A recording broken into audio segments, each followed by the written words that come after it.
سورہ یاسین مکی صورت ہے اور اس میں 83 آیات ہیں اور 5 رکوع ہیں۔ پہلا لفظ یاسین ہے، تو اسی لفظ کے اوپر اس سورہ مبارکہ کا نام بھی یاسین رکھ دیا گیا۔ اب یاسین کے معنی کیا ہیں؟ ابن عباس رضی اللہ تعالیٰ عنہ اور اس طرح ابن مسعود رضی اللہ تعالیٰ عنہ کے اقوال ہیں۔ وہ فرماتے ہیں کہ یاسین یہ سریانی زبان میں یا بعد نے کہا حبشی زبان میں یہ اے انسان کے معنی میں ہے۔ یاسین اے انسان اس معنی میں، اور بعض مفسروں نے تو یہ کہا کہ یہ یاسین جو ہے یہ رسول اللہ صلی اللہ علیہ وسلم کے القاب میں سے ہے۔ جیسے ان کا کہنا ہے کہ طٰہٰ آپ کا لقب ہے، یاسین آپ کا لقب ہے، اور واللیل وہ آپ کی زلفیں ہیں، ان کے ساتھ تشبیہ دی گئی ہے اور ان زلفوں کی قسم اٹھائی گئی ہے۔ والضحیٰ سے آپ کے چہرہ انور کی قسم اٹھائی گئی ہے اور تشبیہ دی گئی ہے چاش کے وقت سے آپ کے چہرہ انور کو۔ ایسے ہی انہوں نے کہا یاسین یہ آپ کا لقب ہے، اور آپ کو مخاطب کر کے اگلا جو حکم دیا گیا یا اگلی جو بات کہی گئی ہے وہ آپ کو مخاطب کر کے کہی گئی، یاسین یعنی اے نبی صلی اللہ علیہ وسلم، مراد اللہ کے رسول ہے۔ لیکن حقیقت میں اس کا معنی اللہ تبارک و تعالیٰ جانتے ہیں، حروف مقطعات ہیں۔ یہ یاسین 2 حرف ہے، اس میں یاسین میں یا اور سین حروف مقطعات ہیں، قطع کیے ہوئے حروف۔ یاسین اللہ اعلم بمرادہ والقرآن الحکیم، واو قسمیہ ہے اور قسم ہے حکمت سے بھرے ہوئے قرآن کی، حکمت سے بھرے ہوئے قرآن کی قسم۔ انکا لمن المرسلین، بے شک آپ بھیجے ہوئے لوگوں میں سے ہیں، آپ رسولوں میں سے ہیں۔ ایک بات علی صراط مستقیم، آپ سیدھے رستے پر ہیں۔ تیسری بات تنزیل العزیز الرحیم، یہ کتاب نازل کی گئی ہے، نازل کردہ ہے اللہ غالب بڑے مہربان کی جانب سے یہ کتاب نازل کی گئی ہے۔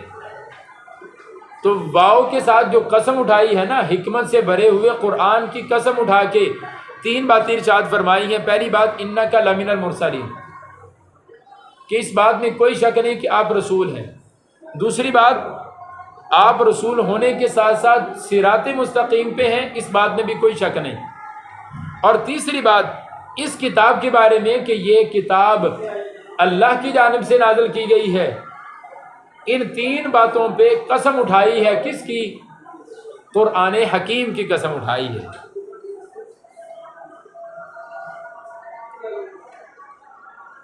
اور قسم بمعنی شہادت ہوتی ہے نا، قسم بمعنی شہادت ہوتی ہے۔ مطلب یہ کہ یہ جو 3 باتیں میں بتا رہا ہوں، جن پہ قسم اٹھا رہا ہوں کہ آپ رسول ہیں، آپ صراط مستقیم پہ ہیں، یہ کتاب اللہ کی نازل کردہ ہے، ان 3 باتوں کی یہ لوگ گواہی دیں یا نہ دیں، مانیں یا نہ مانیں، یہ حکمت سے بھرا ہوا قرآن تو گواہ ہے نا، تینوں باتوں کی گواہی دیتا ہے، آپ کے رسول ہونے کے دلائل دیتا ہے، آپ کے صراط مستقیم پہ سیدھے رستے پہ آپ جا رہے ہیں، آپ کی لائن سیدھی ہے، یہ قرآن بتا رہا ہے۔ اور قرآن یہ بھی بتاتا ہے کہ میں سچا ہوں، اللہ کا کلام ہوں، مجھے کسی اور نے نہیں بنایا، مجھے تکلم کرنے والا مجھ سے وہ خود اللہ تبارک و تعالی ہے۔ اس لیے والقرآن الحکیم، قرآن حکیم کی قسم اٹھا کے یہ 3 باتیں ارشاد فرمائیں۔ اور تنزیلہ یہ منصوب ہے، دیکھا منصوب ہے یہ تنزیلہ، کس وجہ سے؟ نزلہ یہاں پہ فعل محذوف ہے، فعل محذوف کا یہ کیا ہے؟ مفعول ہے، مفعول ہونے کی وجہ سے منصوب۔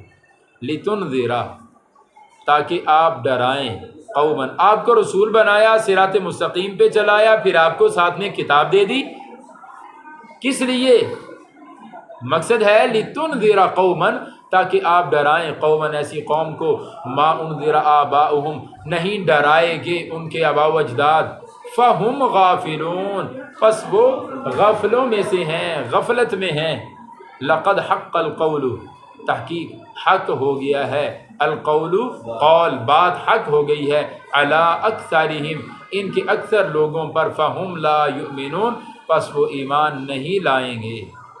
انا جعلنا فی اعناقہم، بے شک ہم نے ڈال دیے ہیں ان کی گردنوں میں، فی اعناقہم، ان کی گردنوں میں، اغلالا، توق، یہ جمع ہے، کئی توق ڈال دیے ہیں، فاہیہ، پس وہ توق، الی الاذقان، ٹھوڈیوں تک ہیں، ٹھوڈیوں تک ہیں، فہم مقمحون، پس وہ اس میں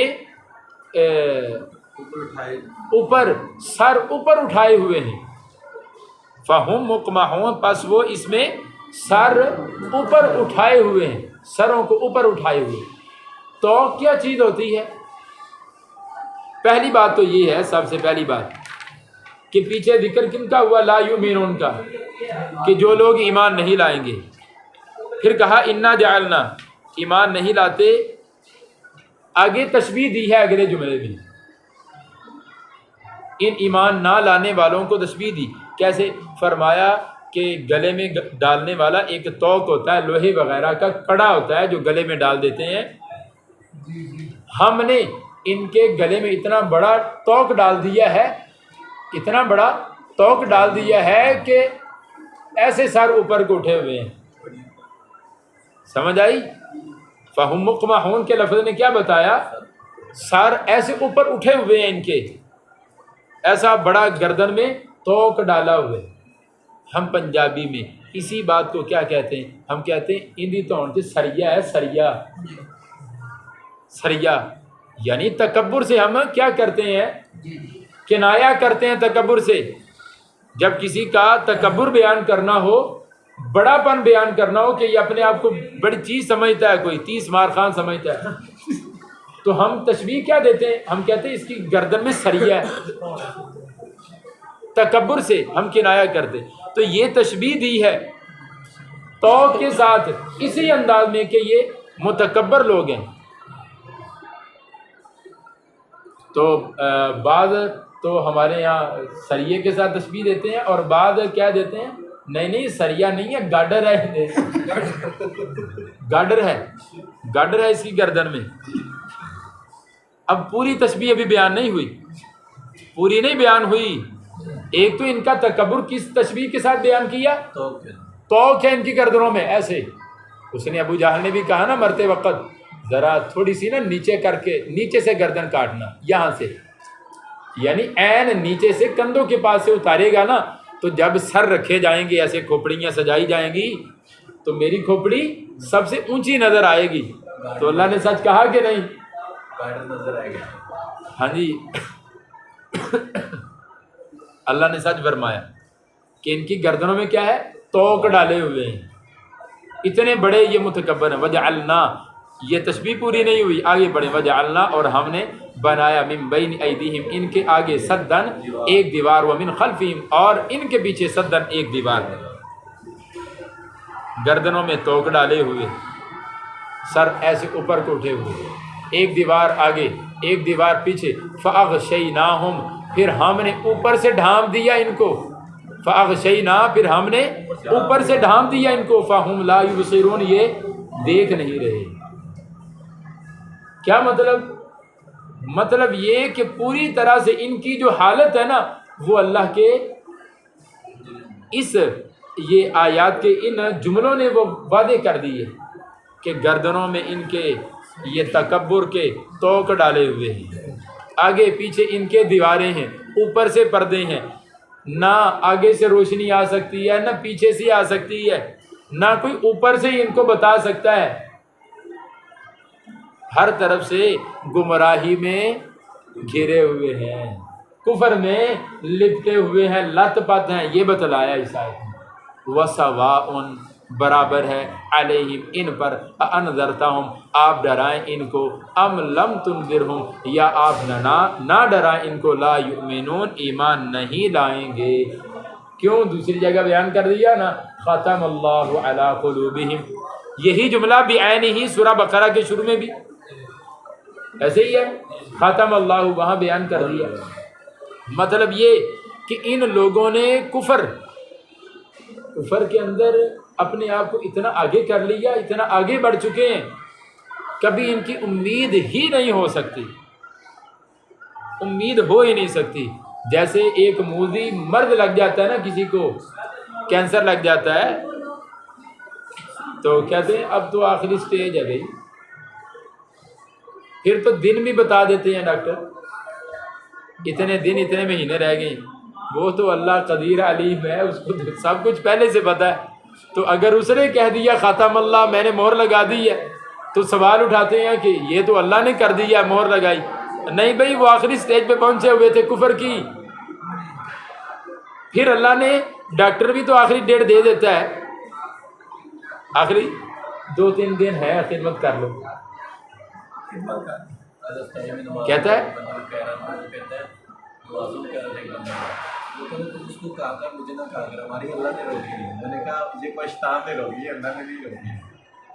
نہیں, اللہ بھی روک دیتا ہے جب کوئی بندہ اتنا بڑا کافر ہو جائے, اتنا بڑا باغی ہو جائے نا کہ کفر کی ضلالت اور گمراہی کی آخری حد کو پہنچ جائے, تو پھر کیا ہوتا ہے, پھر مہر لگ جاتی ہے. سمجھ آئیے وہ والی بات ختم اللہ والی. ایسے نہیں, وہ تو ہمیشہ جب بھی ہم آیت پڑھتے ہیں نا تو ذہن میں یہ اشکار رہتا ہے کہ جب اللہ نے مہر لگا دی ہے تو پھر ان بیچاروں کا کیا قصور ہے. انہوں نے اپنے اندر اتنا کفر بھر لیا کہ ان کے خون میں خون نہیں بلکہ کیا دوڑتا ہے, کفر دوڑتا ہے. ان کی رگو پے میں کیا سرایت کر چکا ہے, کفر سرایت کر گیا ہے. سمجھ آئی, ان کے اندر بھی کفر باہر بھی کفر, ہر طرف سے وہ کفر میں گھرے ہوئے ہیں. امید ہی نہیں ہے ان کے کفر سے بچ جانے کی. ڈاکٹر جب دنیا کے کسی بیماری کی آخری سٹیج پہ کیا دیتے ہیں, لکھ کے دے دیتے ہیں کہ اتنے دن جیے گا, وہ قابل اعتبار ہوتا ہے تمہارے نزدیک. اور جب اللہ کہہ دیتا ہے کہ بھئی یہ کفر کی آخری سٹیج میں پہنچ چکے تھے, اب میں نے بھی مہر لگا دی جاؤ, تو اس کو نہیں مانتے. کیوں؟ ہمارے نزدیک یہ لفظ کہ امریکی تحقیقی ادارے کی تحقیق ہے, یہ لفظ زیادہ معتبر ہے بجائے اس کے کہ یہ اللہ کے قرآن کی آیت ہے یا کیا ہے, یہ صحیح حدیث ہے.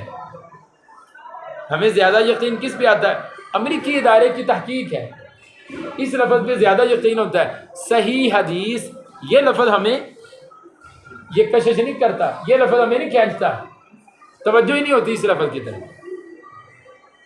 تو اسی لیے وہ والی مثال میں نے دی ہے تاکہ بات سمجھ میں آئے. انما تنذر,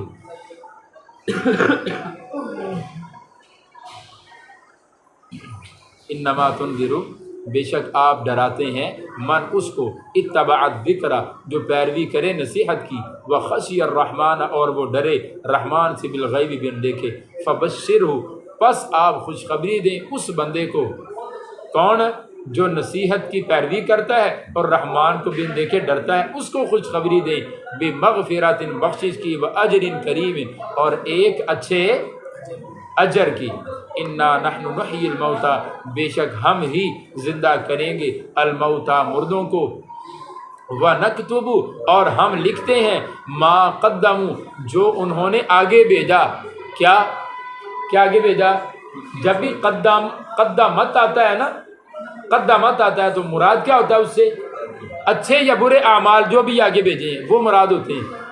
تو جو بھی انہوں نے آگے بھیجا ہم لکھ لیتے ہیں, اور وآثارہم اور ان کے نشان قدم, اور ان کے نشان قدم, آثار اثر کی جمع ہے, اور ان کے نشان قدموں کو بھی ہم لکھ لیتے ہیں.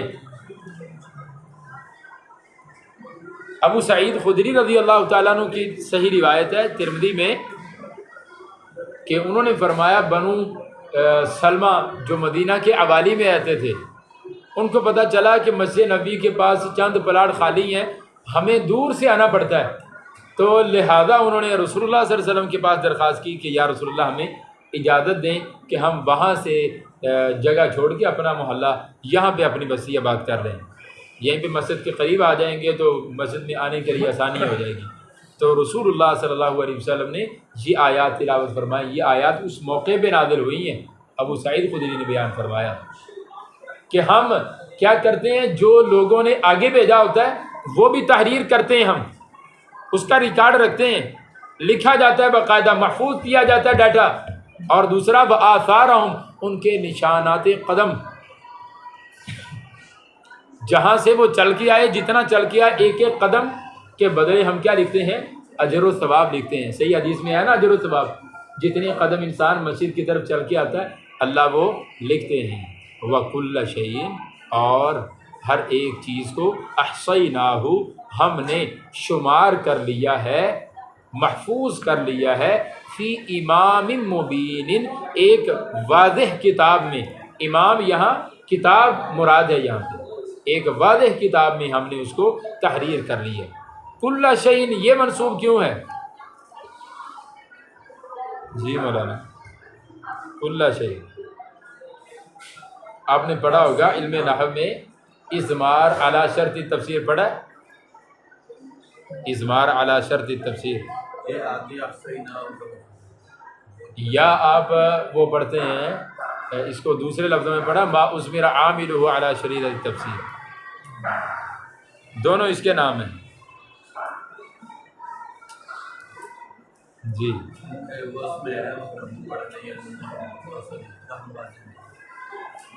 وَكُلَّ شَيْءٍ، اس سے پہلے بھی احصینا، ایک احصینا اس سے پہلے ایک بعد میں، تو چونکہ آگے بھی وہی لفظ تھا تو لہذا پہلے والا جو ہے وہ محذوف کر دیا، اصل میں تھا احصینا کل شیء احصینا، ہم نے محفوظ کر دیا ہر ایک چیز کو، اس کو محفوظ کر دیا ہے فی کتاب مبین، ایک کھلی اور واضح کتاب میں۔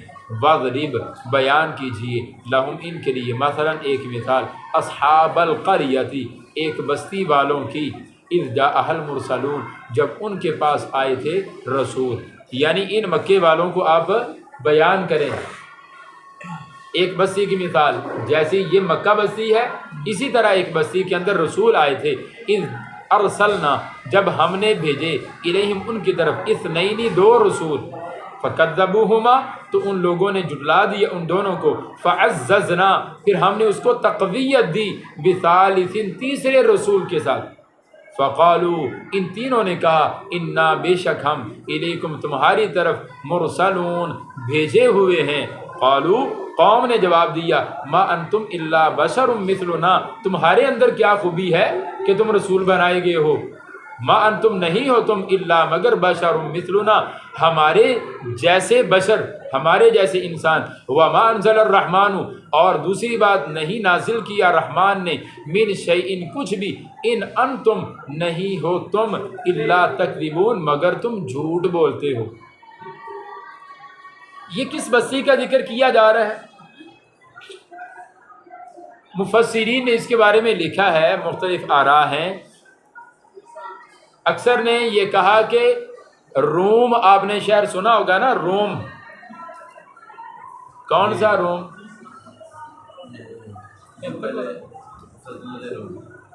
کہاں ہے؟ یورپ میں، یورپ کا ایک شہر ہے روم، تو جی روم، اٹلی جس کو کہتے ہیں، تو اسی کے اندر یہ انطاکیہ بستی ہے جو ان کا دارالحکومت ہوا کرتا تھا۔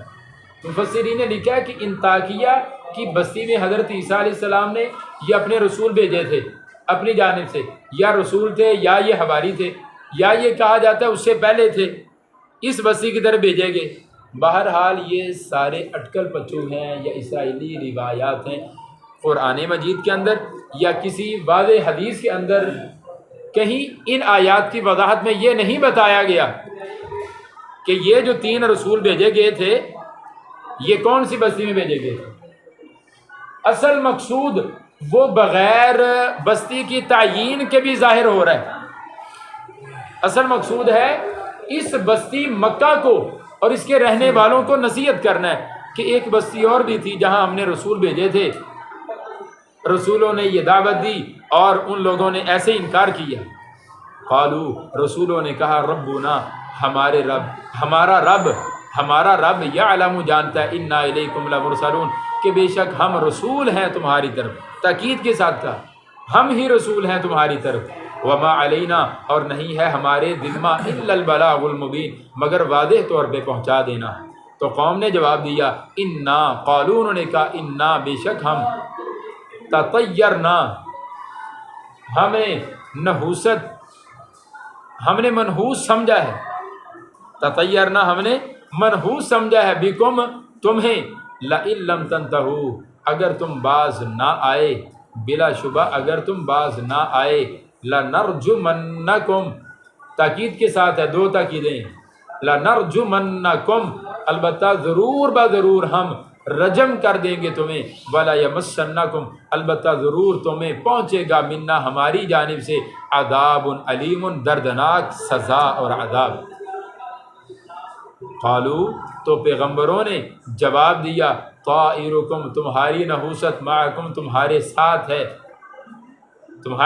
ہے نحوست، ان ذکرتم، کیا اگر ذکرتم، تمہیں نصیحت کی جائے، کیا اگر ذکرتم، تمہیں نصیحت کی جائے، جواب محذوف ہے، اس جملہ شرطیہ کا جواب محذوف، کیا اگر تمہیں نصیحت کی جائے، تو بجائے اس کے کہ تم مانو، تم الٹا ہمیں منحوس سمجھتے ہو اور ہمیں ہی غلط سمجھتے ہو، بلا ہم نے تم سے کیا لینا ہے، بل انتم قوم مسرفون، بلکہ تم قوم ہو مسرفون، حد سے بڑھنے والے، وجاء، اور آیا، من اقصى المدینہ، شہر کے ایک کونے سے، دور دراز کونے سے، اقصا، دور دراز، سب سے دور، شہر کے سب سے دور کے کونے سے آیا، رجل، ایک آدمی، یسعى، دوڑتا ہوا۔ یہی لفظ جو ہے نا، چونکہ حضرت موسیٰ علیہ السلام کے واقعہ میں بھی موجود ہے، اس لیے غامدی بیچارہ، غامدی نے خیال کیا کہ یہاں پہ مراد وہی ہے، یہاں پہ مراد کون ہے؟ وہی حضرت موسیٰ اور ہارون ہے، اور ہارون تو اس وقت تھے ہی نہیں، جب واقعہ بیان ہو رہا ہے نا، وجاء رجل من اقصى المدینہ، پیچھے واقعہ وہ گزرا ہے، کس صورت میں؟ سورہ مومن میں پڑھا آپ نے کہ ایک آدمی اس طرح، وہ سورہ قصص میں پڑھا ہے کہ دور دراز کی جگہ سے وہ دوڑتا ہوا آیا، یہی لفظ بھی عین ہی چونکہ ملتا جلتا وہاں پر بھی ہے موسیٰ علیہ السلام کے واقعہ میں، تو غامدی بیچارہ، کیونکہ وہ تفسیر کا کوئی عالم تو نہیں ہے جو تفسیر کر سکے بیچارہ، ایسے اٹکل پچو مارنے والا، تو اس نے کہا یہ لفظ بھی عینی وہاں پر ہے، تو مراد کون ہے؟ موسیٰ اور ہارون۔ بھئی اس وقت تو ہارون علیہ السلام تھے ہی نہیں ساتھ میں، تھے تو یہ تو دو رسولوں کی بات ہو رہی، اور پھر تیسرا بھی ہے، یہ کون سے تین رسول ہیں؟ معلوم ہوتا ہے یہ اور واقعہ ہے کسی اور بستی کا، ہاں قصص میں، وجاء من اقصى المدینہ تھی، اور آیا شہر کے دور دراز کونے سے ایک آدمی، یسعیٰ، دوڑتا ہوا، قال، اس نے کہا، یا قومی، اے میری قوم، اتبعوا، تم پیروی کرو، المرسلین، رسولوں کی، اتبعوا، تم پیروی کرو، من، ایسے آدمی کی، لا یسألکم، جو نہیں مانگتا تم سے، اجرن، کوئی مزدوری، وہم مہتدون، اور اس حال میں کہ وہ ہدایتی یافتہ ہیں، ہدایتی یافتہ بھی ہیں، رستہ بھی سیدھا ہے، مانگتے بھی کچھ نہیں ہے، سیدھی رہنمائی بھی کرتے ہیں۔ اچھا غور کیا تم نے کبھی اس جملے کے اوپر، کبھی غور کیا؟ جو بھی پیغمبر آیا نا، جو بھی رسول آیا، اس کی زبان سے یہ الفاظ اللہ نے کہلوائے ہیں، اے قوم میں تم سے کچھ نہیں مانگ رہا، یہ جملے سمجھ میں آتے ہیں؟ یہ بڑے قابل غور جملے ہیں۔ کیسے؟ وہ اس طرح کہ جب بھی کوئی آدمی لیڈرشپ کا دعویٰ کرتا ہے، لیڈر بننے کا یا مذہبی پیشوا رہنما ہونے کا دعویٰ کرتا ہے، تو اس کے پس منظر میں کچھ نہ کچھ مفادات ہوتے ہیں ذاتی، اور ذاتی مفادات میں سب سے بنیادی چیز کیا ہوتی؟ مالی فائدہ۔ ایسا ہوتا ہے کہ نہیں؟ دنیا کے جتنے مذہبی پیشوا ہیں آپ ان کی پچھلی ہسٹری اٹھا کے دیکھ لیں، آج کے مذہبی پیشواؤں کو دیکھ لیں، مطلب دولت ہی نکلتا ہے بس، آگے بھی دولت چاہیے ان کو، پیچھے بھی دولت چاہیے۔ اسی لیے اللہ تبارک و تعالیٰ نے انبیاء کو یہ حکم دے دیا تم قوم سے کچھ نہیں لے سکتے، اور ان کو برملا کہہ دو مجھے کچھ نہیں چاہیے۔ کیوں؟ انسان ذاتی مفادات کے لیے، مالی مفادات کے لیے مذہبی پیشوا بننے کا دعویٰ کر سکتا ہے، یہ امکان ہو سکتا ہے، اس لیے یہ امکان ختم کرنے کے لیے تم اس بات کا اعلان کر دو کہ مجھے مال و متاع کی ضرورت نہیں ہے، میں کبھی تم سے مطالبہ نہیں کروں گا، اور میرا رستہ بھی سیدھا ہے۔ وہ مالیہ، وہ آدمی کہنے لگا اور کیا ہے مجھے، لا اعبدو کہ میں عبادت نہ کروں، اللہ اس ذات کی فاطرانی جس نے مجھے پیدا کیا، وإلیہ اور اسی کی طرف ترجعون تم لوٹائے جاؤ گے۔ ااتخذ استفہام انکاری، ااتخذ کیا میں بنا لوں، من دونہ اس کے علاوہ، آلہۃ کئی خدا، ان یریدنی الرحمن اگر ارادہ کرے، نی میرے بارے میں الرحمن رحمان، بضر کسی نقصان کا، لا تغنی نہیں فائدہ دے سکتی، انی مجھے، شفاعتم ان کی سفارش، شیئا کچھ بھی، ولا ینقذونی اور نہ وہ مجھے بچا ہی سکتے ہیں، انی اذن لفی بے شک تب تو لفی البتہ میں، لفی ضلال مبین واضح گمراہی میں ہوں گا، انی آمنت بربکم بے شک میں ایمان لایا ہوں تمہارے رب کے ساتھ، فاسمعونی پس تم مجھے سنو، قیل ادخل الجنہ، یہاں بات معذوف ہو گئی کہ اس کا نتیجہ اور رزلٹ کیا ہوا، یہاں سے پھر اگلے سبق میں پڑھیں، وقت مکمل ہو۔ یہ جو ہے نا ان یریدنی، یہ پتہ کیا لفظ ہے، یہ ان حرف شرط ہے جازم، آگے کیا ہے یریدو، آگے کیا ہے یریدو، یریدنی کیا ہے یریدنی، جب ان آیا نا شروع میں تو یرید وہ ساکن ہو گیا، اور ساکن ہونے سے اجتماع ساکنین سے یریدو کی یا گر گئی، یرید رہ گیا، اور تخفیفاً یریدنی کی یا بھی گرا دی، یریدنی کی یا بھی گرا دی، تو اس طرح سے یہ رہ گیا ان یریدنی، سمجھ میں